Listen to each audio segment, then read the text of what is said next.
The Little Match Seller by Hans Christian Andersen.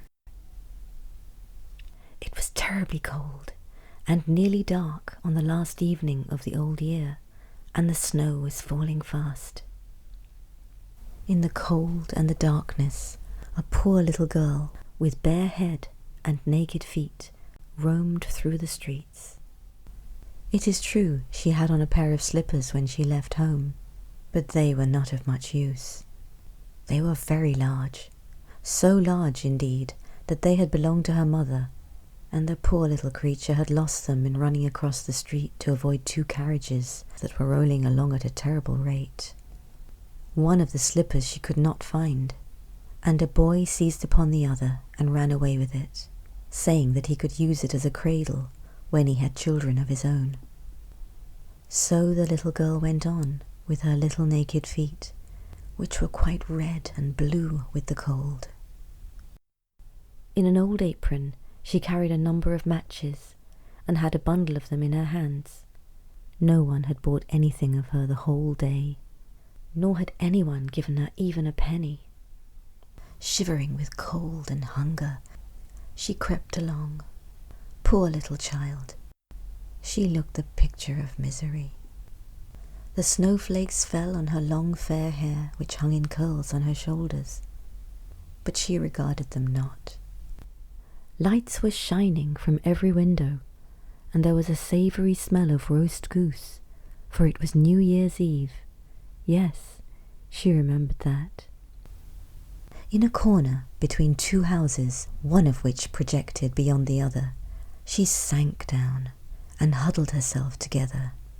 She had drawn her little feet under her, but she could not keep off the cold, and she dared not go home, for she had sold no matches and could not take home even a penny of money. Her father would certainly beat her. Besides, it was almost as cold at home as here, for they had only the roof to cover them, through which the wind howled, although the largest holes had been stopped up with straw and rags. Her little hands were almost frozen with the cold. Ah, perhaps a burning match might be some good, if she could draw it from the bundle and strike it against the wall just to warm her fingers. She drew one out. Scratch!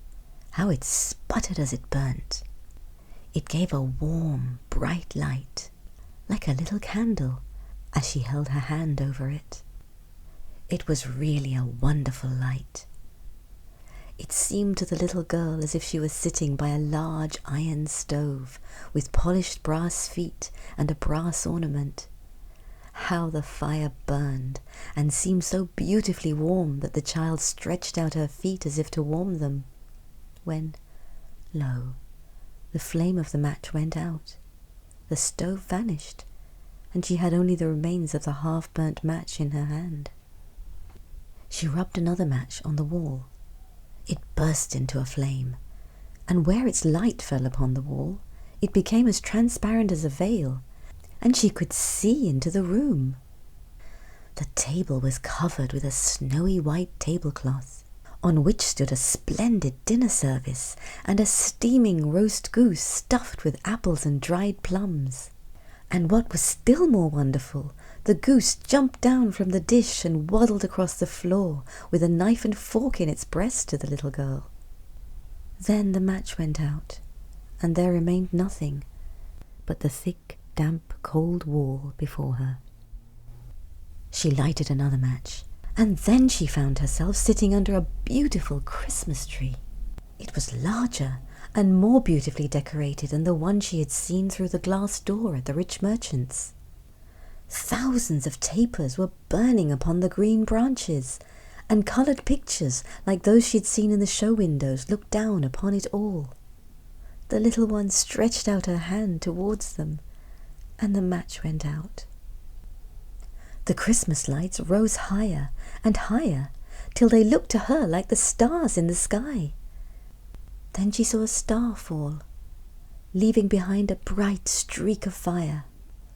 "Someone is dying," thought the little girl, for her old grandmother, the only one who had ever loved her, and who was now dead, had told her that when a star falls, a soul was going up to God. She again rubbed a match on the wall, and the light shone round her. In the brightness stood her old grandmother, clear and shining, yet mild and loving in her appearance. "Grandmother," cried the little one, "oh, take me with you. I know you will go away when the match burns out. You will vanish like the warm stove, the roast goose, and the large glorious Christmas tree." and she made haste to light the whole bundle of matches, for she wished to keep her grandmother there. And the matches glowed with a light that was brighter than the noonday, and her grandmother had never appeared so large or so beautiful.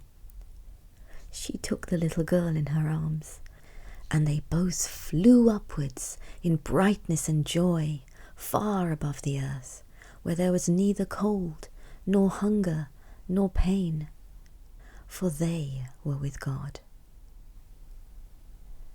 In the dawn of the morning, there lay the poor little one, with pale cheeks and smiling mouth, leaning against the wall.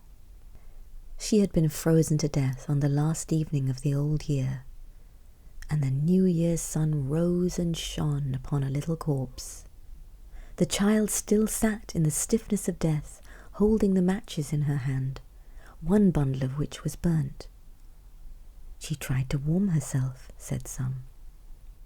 No one imagined what beautiful things she had seen, nor into what glory she had entered with her grandmother on New Year's Day.